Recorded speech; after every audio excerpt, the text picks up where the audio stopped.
Okay, welcome back to Higgsy'S Man Cave. We're going to put the engine in the GT550 now. So I've brought my mate Paul here, who's all geared up with his social distancing face mask on, and he's going to lift the engine back into for me.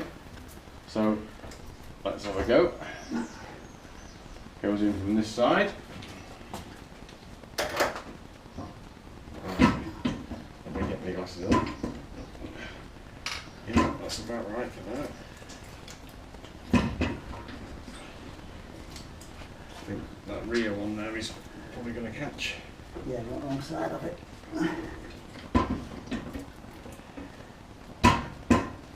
Now we got it. Yep. Yeah, that's good to go now. Well, this one's.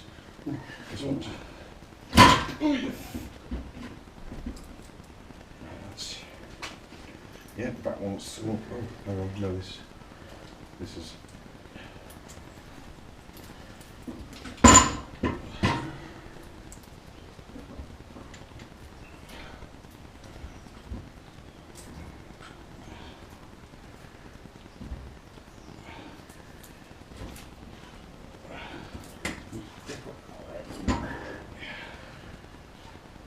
Not up in it, not in there. You're in it back. Yeah, no, I mean, let's see if you can get that back bolt in.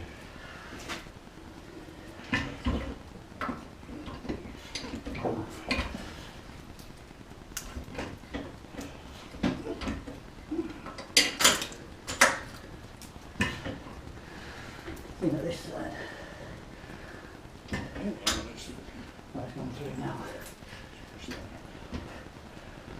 Ropes. That's that bottom in there.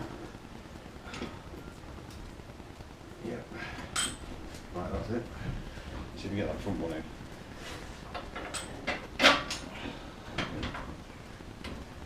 That's the sleeve that's.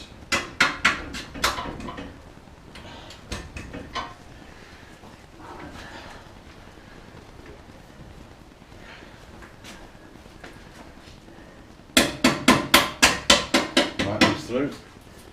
Yeah, see if you get this. That one's in, is it? No. Alright, oh, that's it. That's it, is it? Yep, that's in. Perfect. I might have the bolts in the wrong way around and have the nuts on the wrong side, but I can always do that later. Let's have a little look. Yeah, that plate goes on there. That's on there. Yep, it's in. Yeah, everything's ready for the bottom bolt, which is missing. It's got missing in action, isn't it? Yep. The big long bolt. Right. Perfect. Job done.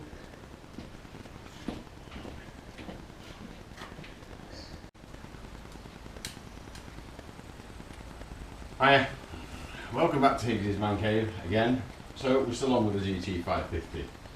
So my mate Paul has been round now, shifted Paul, and he's put the engine in for me. He's dropped the engine in, and I've got the bolts in loosely, so that's okay. So I can do a bit of preparation on that. But the biggest thing I'm going to concern myself with today is the wiring. Now I haven't really got a clue where all this wiring goes. I mean I do.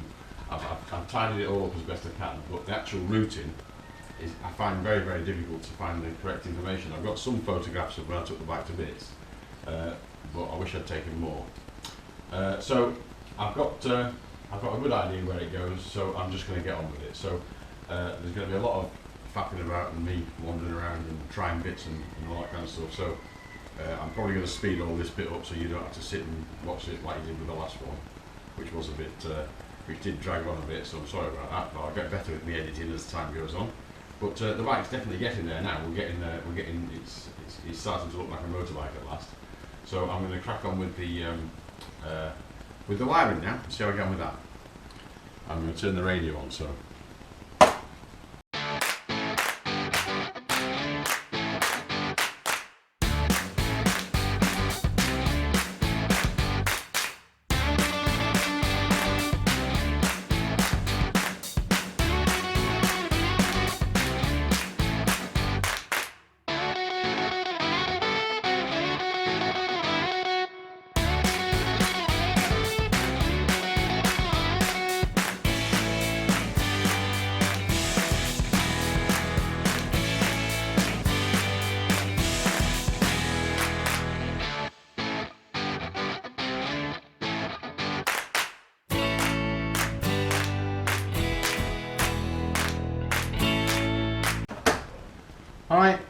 welcome back. So I'm just in the middle of sorting the loom out and the electrics and getting all that sorted out.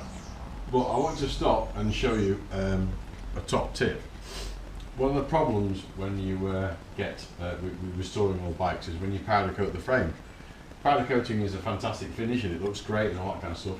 The trouble is it completely electrically isolates the frame. And a lot of these components are all designed to earth through the various plates. And because it's all been powder coated, nothing earths. And I've come across this so often on bikes that people have restored, and they bring them to me and they go, oh, this doesn't work, that doesn't work.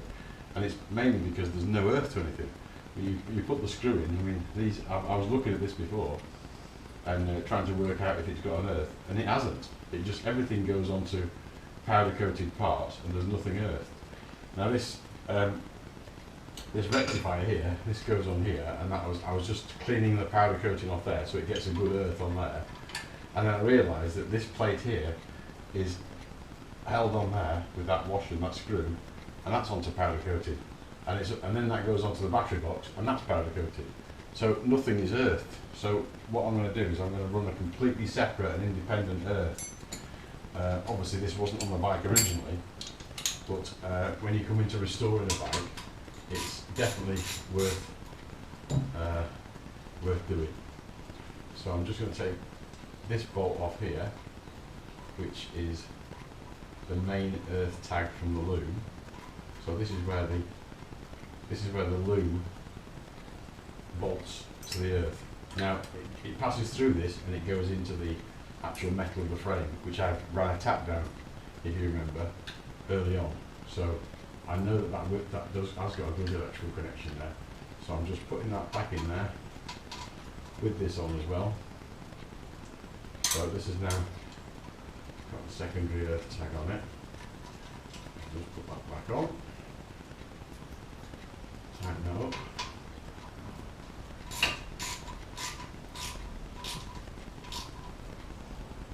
Now, all these electrical items here are all bolted to this plate, which is bolted to the battery box, which is bolted to the frame, but none of it is electrically conductive, so none of it will get an earth. So I'm going to run this down here, bring this into here. Now you may have seen me messing before, the flasher unit goes on here, but the rectifier goes on here. So I'll get my glasses on so I can see. The rectifier is going to go on here. Now this is all nicely scuffed up, so it's down to earth. So that goes on there. A bolt there that bolts it down. But I'm now going to connect this new earth tag directly to that there. And then I'm going to put the nut on it. So, oops. So because I've scraped all the powder coating off here with this, which you may have seen me doing before, this earth tag will now connect to this, and it'll give an earth to all these components here, because these screws go into the threaded metal part of this frame, which is now earthed. So they'll all get a good earth, because that earths through that, this earths through it, that's the voltage radiator. So it's well worth doing. I'm going to put a little washer on there, I think, just to make sure it's got a good purchase on it. Yeah, just put a little washer on there, just to make sure that's all good.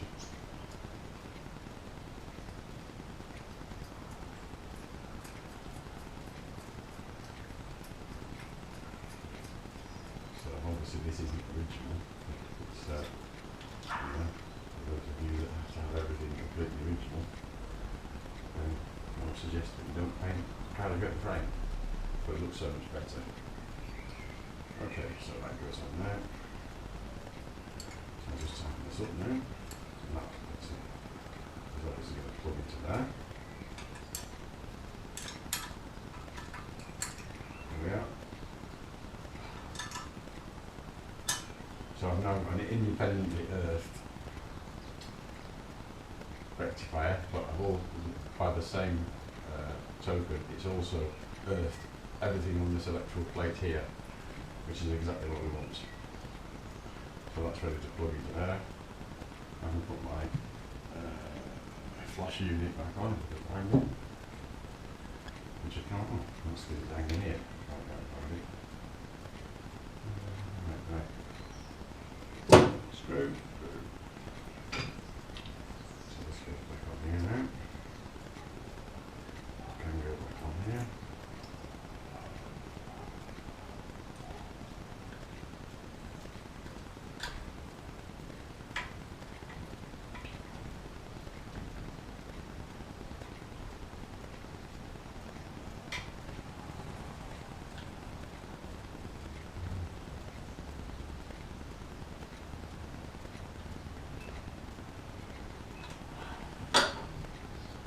Okey doke. So that goes back on there now. On this bit of WD-40.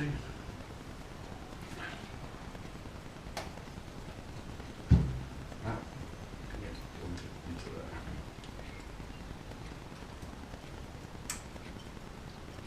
There we are, let's click back on. So hopefully that's all the main components still plugged in.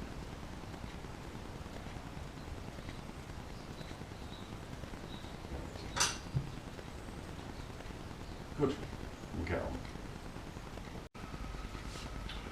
Okay, back again. So that's pretty much all the electrics sorted now.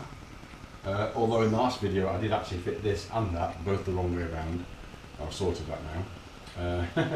So I'm going to put on the rear mudguard and the oil tank now. I've got a new rear mudguard. The old rear mudguard was pretty battered. You probably can't see it from here, but it was pretty well battered. Even though I've had it polished up, it was pretty well battered and pretty knackered. And I've got a very nice second-hand one, which I just got off eBay. But this doesn't have the two holes at the end. This must be, even though it says GT550 on it, and it clearly is on the GT550, it's possibly got a slightly later one. So it doesn't have these two holes at the end, which I need to bolt to the bike. So what I'm going to do is I'm going to fit that up, and I'm going to mark it and drill it, because it's not a big deal. I'll stick that on. Oh, I've also got my new shock absorbers. They've arrived, so that's pretty good. It helps to put it on the right way around. This is the inner mudguard, which has been powder coated, which is metal, strangely enough, on the 74 model. I'm sure on the later ones it's plastic, but on this model, on this year, it's metal.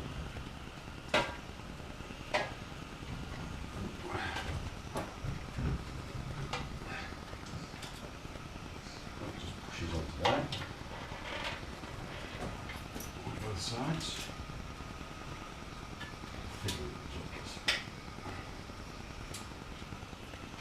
That's it. That just pushes onto there. That should line up perfectly with that. Yes, it does. Question is, did the original one fit under or over? Under or over? Oh, it must fit under. It must fit under because it's got tap nuts, captive nuts on the bottom. So that answers that question.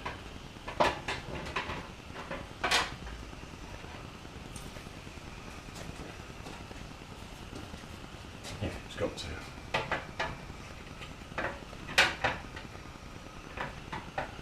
Yeah, it's got to. That definitely fits on there. So what I'm going to do is I'm going to pull this off again, the inner mudguard. I'm trying not to lose the bungs. Yeah, that's okay. Then I'm going to fit this up, mark it and drill it.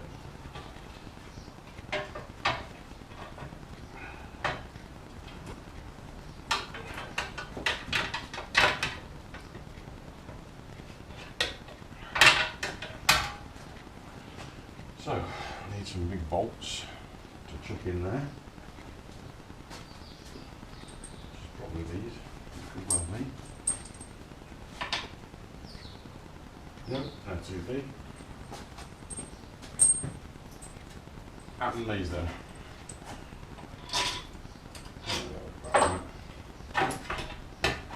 Get your specs and things.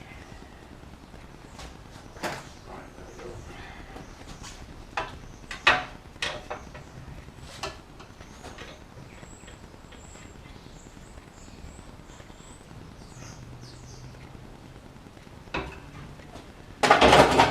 just going to double check first that I'm using the right holes. By putting the proper one back on, or the original one, not the proper one, but the original one. You can see where that lines up with. So that's the original. Yep. And sure enough, it lines up with the big holes at the back. So that's all I need to do now is to line this up with the big holes at the back.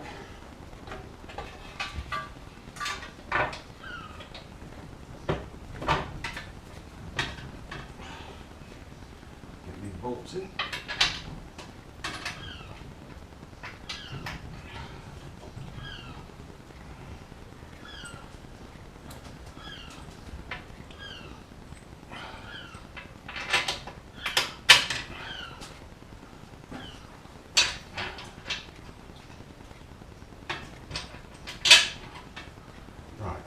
That. Put that in there. Now I did say that that goes underneath. Goes underneath that. So that goes like that. Yeah, it doesn't look like it, but it splays quite easily. So yeah, that goes underneath that. There is a little bit of a gap. So, marker pen. Let's drop it down a bit. Right.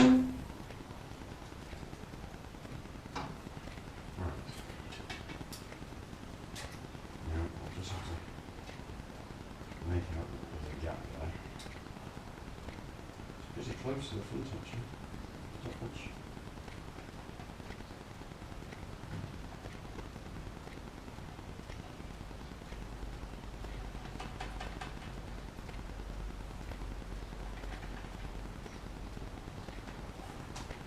Quite good though.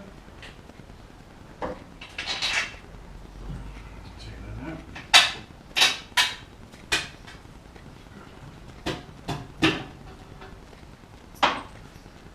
And we'll go and drill it.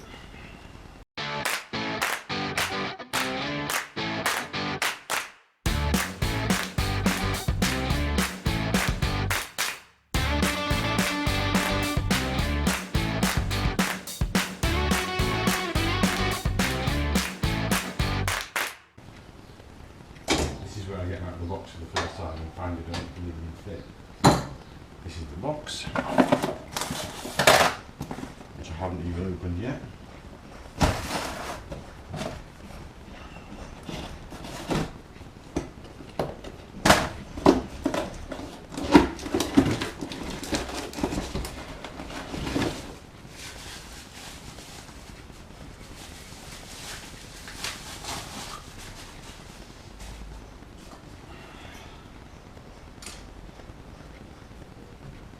Shroud's a bit shorter, I knew that. Other than that, they all look okay.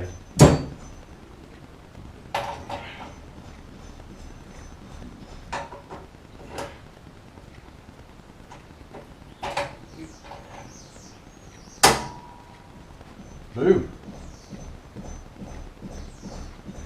Shiny! Shiny, that'll do, won't it?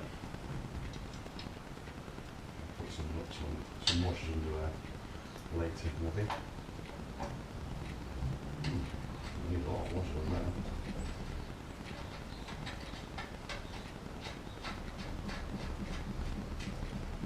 It's about 12mm in. Yeah, anyway, that'll do. I'll put the other one on now. Start it or finish, as we say. So, yes, let's put this one on.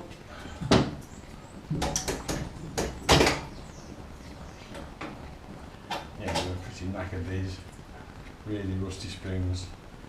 Too far gone for me to do anything restoring wise. sure there are people out there that would insist on wanting to keep those original and use the original ones, but I think that's perfectly acceptable. That looks right. Springs in the same diameter over here. So that's good. Nice new shocks. So that's mudguard on, oil tanks on, which is brilliant. Battery leads here. The negative battery lead. That one. Well, that's not a massive issue because it's just white one. In fact, it's probably not a bad idea to buy a new battery because the braiding on them, it's all corroded. So yeah, that's looking pretty good. Just keep a little crack on the crank until the pistons arrive. But yeah, I think that's job well done for today. Well done, Mr. Higgs.